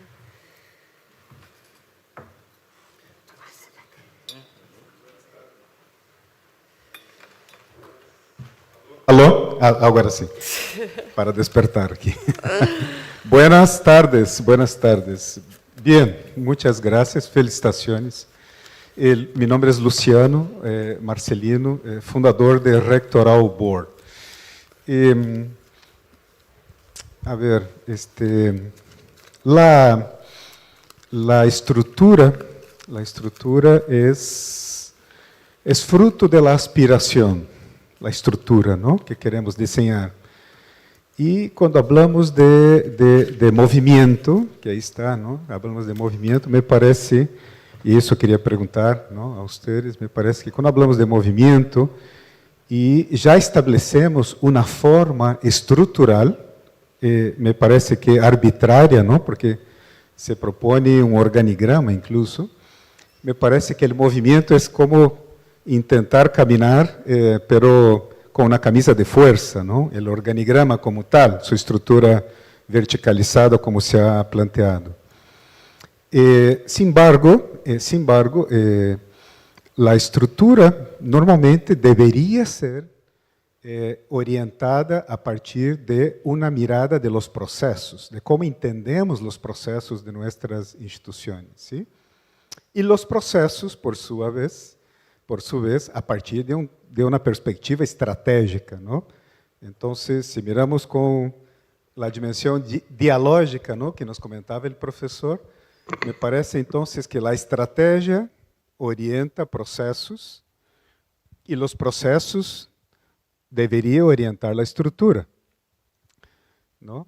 Se pensamos com esta dinâmica e com esta lógica em que estratégia orienta processos e processos orientam a estrutura, já não falaríamos de universidades com organigramas, não? Seria incoerente, não? Já estaríamos falando de universidades com processogramas. Já não são universidades verticalizadas, seriam universidades horizontalizadas, não? Desenhadas por processos, ou seja, com menos níveis hierárquicos. Estamos falando de downsizing, flat process. A relação de poder já não é de poder de um departamento, a relação política, não? Estamos falando de uma relação de poder sobre um processo. E quando falamos de processo, nos dá outra dinâmica e nos dá movimento. Então, minha pergunta é, por que temos que seguir desenhando universidades com organigramas, não? Então, por que não pensamos universidades horizontais, que nos daria um movimento? Essa é a minha pergunta.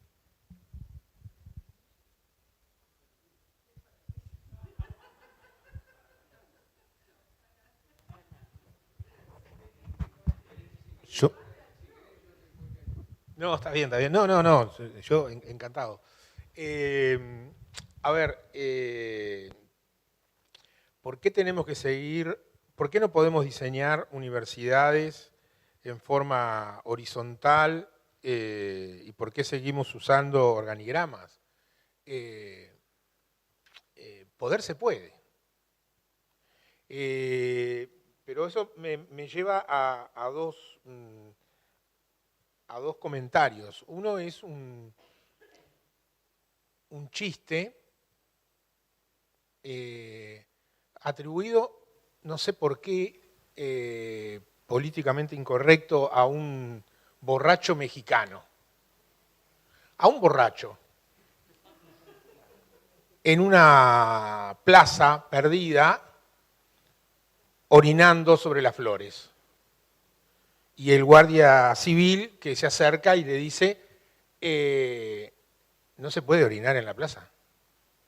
Y el borracho que le dice, estoy pudiendo.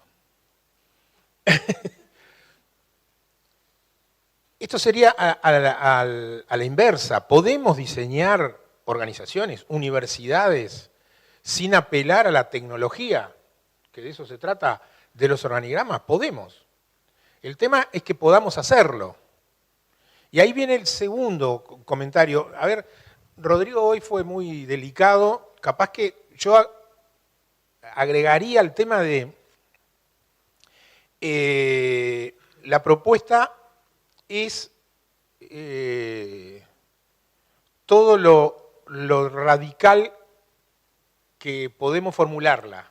Y con radical no estoy diciendo no estoy refiriéndome a que radical sea gritar fuerte. Radical tiene que ver con ir al fondo de los temas e implica concebir una propuesta no para la universidad que quisiéramos, sino para la universidad que es.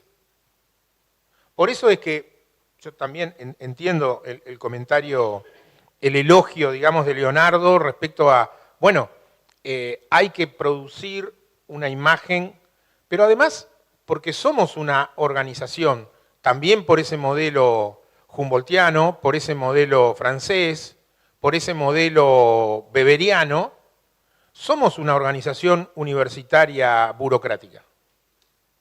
Entonces, en la perspectiva de cada uno y de cada una, podríamos plantearnos, fíjense que nosotros cuando hicimos el estudio comparativo de considerar cómo lo hacen otras universidades, encontramos diseños y propuestas que nos resultaban muy interesantes. Ahora, el tema es cómo formular una propuesta para poner a consideración del cogobierno universitario, miren, nos parece que hay que ir por acá. No con un propósito ideal de hay que ir por acá y incluye todo el catálogo. De hecho, la Universidad de la República es de todas las universidades que estudiamos la que tiene el aparato de gobierno central más pequeño, comparativamente, con todas las universidades que estudiamos de América Latina. Y sin embargo nosotros no proponemos ahí, por ejemplo, duplicar el número de prorectorados o duplicar la estructura de gobierno central. Cosa que comparativamente, en un plano cuantitativo e incluso analítico, sería lógico. Pero nos parecía que el primer movimiento tenía que ver con esto de creemos un prorectorado de desarrollo institucional, que instale una lógica de perspectiva, de prospectiva y que monitoree el mediano y el largo plazo. Obviamente, la propuesta no es ni perfecta, ni ideal, ni la única que se podría hacer. Otros autores, otro equipo rectoral, podría formular, incluso en este mismo tiempo, podría formular otra propuesta. Se podrían formular otras propuestas. Yo creo que vamos, a ver, en la línea de la pregunta hacia otro tipo de diseño, sí, creo que hay que pensar en la hibridez, ¿no? Seguramente en la proyección local, uruguaya, pero no solo, en América Latina, la supresión de la tecnología del organigrama totalmente, me parece que hay vida todavía para el organigrama en un proceso de hibridez. Lo puedo decir con propiedad. Fui decano de psicología entre el 7 y el 15. Nosotros terminamos con un diseño organizativo que se parecía bastante a un híbrido entre un cuadro de Miró con un organigrama adentro, en donde estaba esa cuestión de curvas, de conexiones, pero no sé si la facultad lo sigue utilizando, digamos, pero me parece que es difícil pensar que, porque uno no habita la organización que quisiera, sino la que es y la que uno también es co-constructor cotidianamente. Entonces, creo que vamos hacia una perspectiva, porque finalmente ese plano de horizontalidad tiene cada vez más lugar, lo demandamos cada vez más quienes habitamos las universidades. Pero tenemos que encontrar la forma de cómo no salir de la base de suprimir lo existente e instalar algo que lo sustituya en completo. Creo que lo más complicado es la transición. Lo más complicado, porque si no, ahí volvemos a algo que planteó Hugo, cómo conectamos la tradición con la innovación.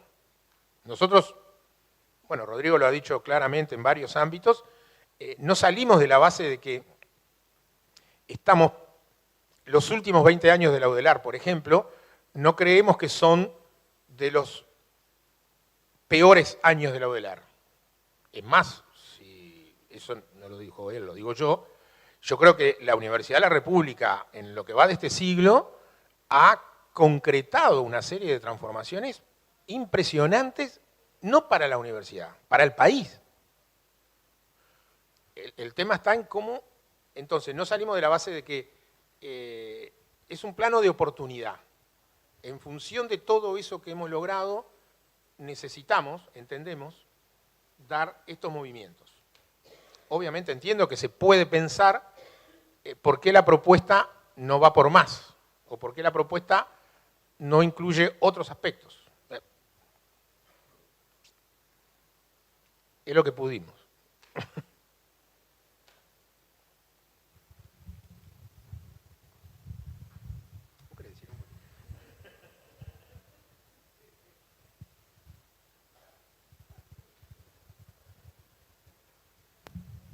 Mi nombre es Teresa Tivars, soy de Unicamp, Campinas. Me gustó muchísimo las presentaciones, muchas gracias. Pero hay una cosa que está en mi cabeza y que me pone siempre a cuestionar el modus operandi de las universidades. Durante la pandemia hicimos disrupturas impressionantes e contribuímos a nossos países de uma forma absolutamente impensável em lo status natural. Saímos da pandemia e volvemos a um poço potencial de mínimo incômodo. E a gestão universitária não cambiou. Então, este é um dilema que me gostaria reflexionar com vosotros. ¿Por qué la gestión es inerte a las rupturas que la academia tiene cualificación para hacerlo?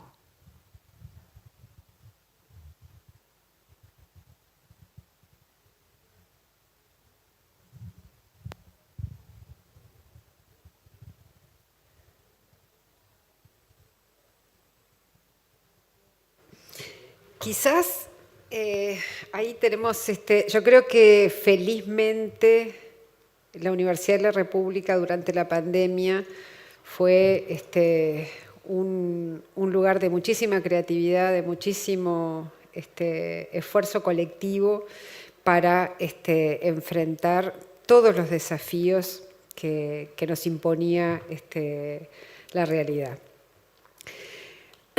Quizás, y eso me parece que depende de muchas organizaciones, porque todas son distintas, hay algunas de esas cosas que probablemente quedaron en el camino, de esas redarquías que se armaron para solucionar en forma innovadora problemas. Creo que hay otras que nos han permitido conectar con la potencia y desde ahí han animado muchas de las innovaciones que siguen aconteciendo. Es naturalmente, y sobre todo en las organizaciones públicas, con los marcos normativos que tenemos, con las regulaciones y esta gestión de tensiones permanente, un espacio donde lo gradual se impone más que lo radical. Pienso que todos estos esfuerzos que se vienen haciendo de conjugar la construcción política con el saber técnico y académico, sobre todo desde el punto de vista del diseño organizacional, tiene esa intención de sostener una mejora de gestión en el largo plazo. Esa es humildemente mi opinión en relación a esto que soy, creo que de... Como siempre, yo soy más escéptico.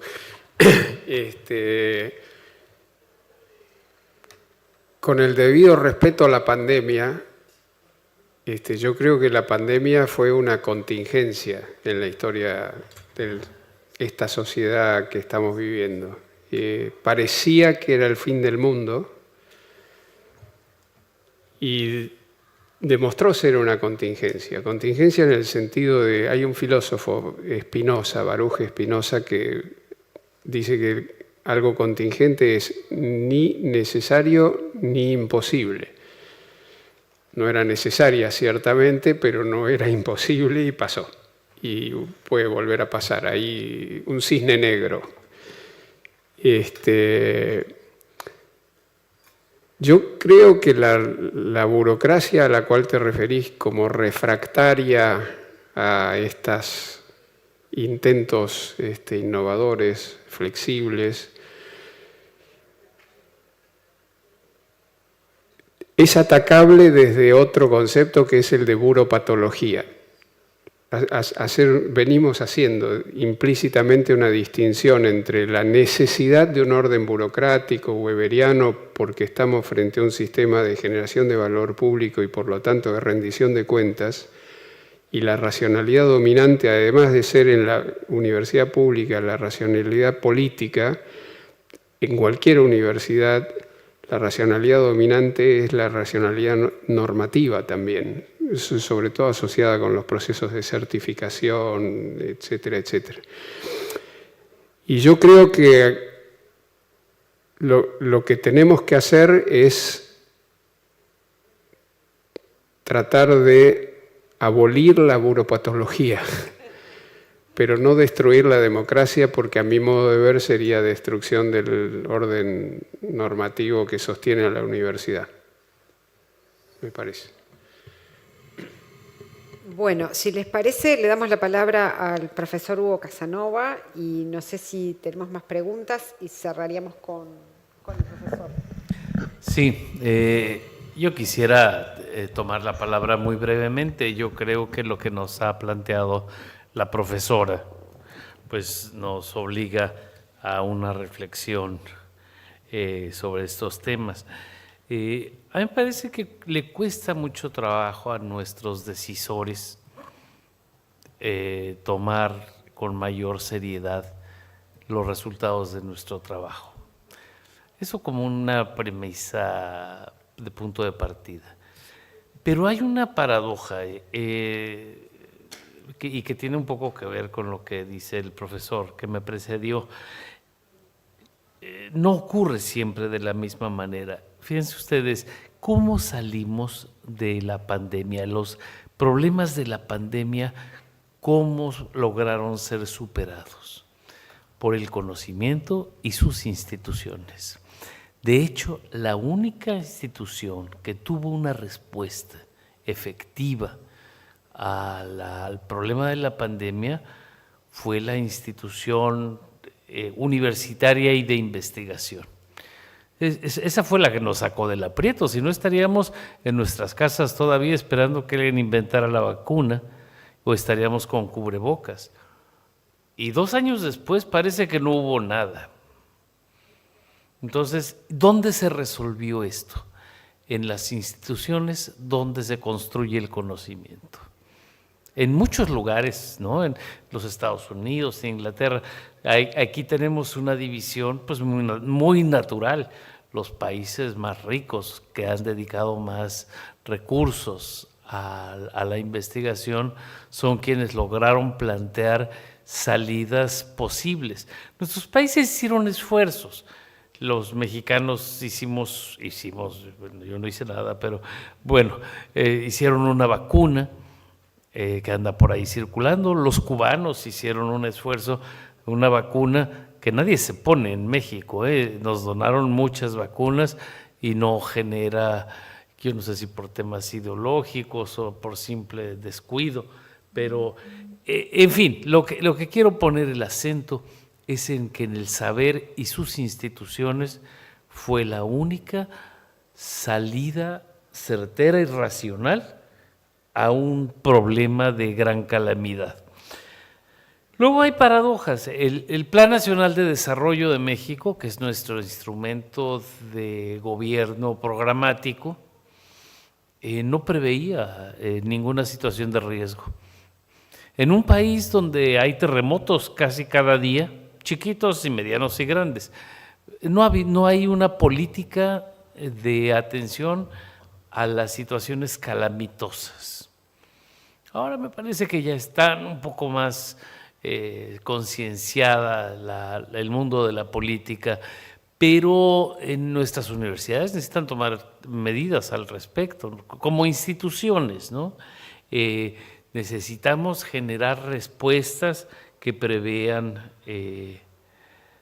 salidas a esto. Y otra paradoja, no tenemos, después que concluyó la fase crítica de la pandemia, diagnósticos precisos sobre sus efectos. O sea, hoy en México seguimos hablando de la educación como si nunca hubiera habido pandemia. Y eso lo yo lo he denunciado públicamente en alguna entrevista. Parecería que todo el mundo le fue bien, parecería que la educación esta remota resolvió la edad del tamaño del universo. Estos años, en alguna medida, el ciclo escolar se perdió, se tiró por la ventana. Y dice, es que sí, estábamos todos conectados en los ordenadores. Mentira, tenemos una polaridad en acceso a la conectividad tan aguda como la desigualdad que existe en nuestras sociedades. Otros dicen, es que mi hijo le compré un teléfono inteligente y con ese toma clases. Yo en una llamada de más de 20 minutos empiezo con el síndrome del déficit de atención. Quiero pensar en un niño que está aprendiendo cuestiones básicas, no se aprende en un smartphone. Y como eso, yo creo que nos está faltando, y esto tiene que ver con la pregunta de la profesora, nos está faltando repensar las cosas, ¿no? Así como ella nos ha llevado a repensar esto, yo creo que tenemos una obligación con nuestros tomadores de decisiones para pensar ciertos temas que son cruciales. Y en la universidad esto está presente. Nuestros estudiantes no tienen el piso parejo, decimos en México, no tienen una plataforma que nos permita a todos. El capital cultural es muy desigual, las condiciones familiares son muy desiguales y no es lo mismo una carrera que otra, y no es lo mismo un turno que otro, y no es lo mismo ser hombre que ser mujer. En fin, hay una serie de cuestiones que hoy se han caracterizado bajo el concepto de interseccionalidad, seguramente ustedes conocen, y que tiene que ver con la suma de déficits en las personas, ¿no? Y esto en la educación me parece que está muy presente. La propia universidad, a mí me parece que tiene que considerar muchas de estas variables y empezar a tomar decisiones a partir de diagnósticos mucho más profundos. A mí me parece que el documento en esto pues es una apuesta por racionalizar, dice el rector, por ordenar el pensamiento. Y yo creo que eso nos está haciendo mucha falta en las universidades. Muchas gracias. Muchas gracias a todas y a todos y nos seguimos viendo en la fecha.